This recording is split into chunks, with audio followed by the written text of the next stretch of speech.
Friends, இப்போ இது வரைக்கும் கிளாஸில் என்ன பார்த்துட்டு இருந்தோம், ஸ்கொயர் ரூட் ஷார்ட்கட்ஸ் பார்த்தோம். அதில் வந்து டிஜிட் 1 தான் பார்த்துட்ருக்கோம். ஸோ 1 வரக்கூடிய இது வந்து நம்ம இது வரைக்கும் லாஸ்ட் கிளாஸ் வரைக்கும் பார்த்தாச்சு. இப்போ என்ன பார்க்க போகிறோம் பார்த்தீங்கன்னா, இப்போ 81 இருக்குது. 81 ஆல்ரெடி உங்களுக்கு தெரியும், ஸ்கொயர் ரூட் வந்து 9 டைம்ஸ். ஸோ அது வந்து நீங்கள் கால்குலேஷன் பண்ண தேவையில்லை. நெக்ஸ்ட் 361. 361 என்னது? 361 எப்படி பண்ணுவீங்க? ஸோ ஃபார் எக்ஸாம்பிள், இந்த 1 வந்து ஒன்று 9ஆவோ இல்லை 1ஆவோ இருக்கும். இப்போ 6 விட்டது 3 எடுங்க. அப்போ 3 வந்து என்ன பண்ணுவீங்கன்னா, 3 என்ன செய்யணும்? ஃபர்ஸ்ட் ஆஃப் ஆல் 2 டிஜிட் தனியாக ஒதுக்கிக்கணும். ஒரு டிஜிட் இந்த சைடு இருக்க டிஜிட் தனியாக வச்சுக்கணும். இப்போ 3 இருக்கிறதுனால 1 1s are 1, 2 2s are 4. அப்போ 1 1s are 1ன்னு வருதா?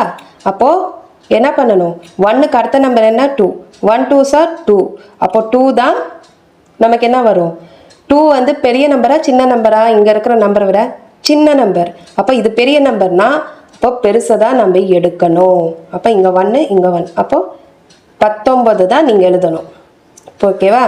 அதே மாதிரி இன்னொரு ப்ராப்ளம் போடுறேன், அடுத்த கிளாஸ் கண்டினியூ பண்ணலாம். இப்போ அதே மாதிரி ஸ்ப்ளிட் பண்ணிக்கிட்டு இதை வந்து 9 டைம்ஸ், இந்த 1 வந்து என்ன பண்ணுறீங்க? 1 டைம், இந்த சைடு 9 டைம்ஸ். இப்போ 8னா 4 4s are 16, 3 3s are 9 பெரிய நம்பர். அப்போ 2 2s are 4. அப்போ 2 எழுதிக்கோ. 2 வந்துச்சா? 2 2 3s are 6. 6 வந்து சின்ன நம்பர், இது பெரிய நம்பர். அப்போ பெரிய நம்பர் என்ன? 29. ஓகே, நாளைக்கு கண்டினியூ பண்ணலாம். Thank you friends.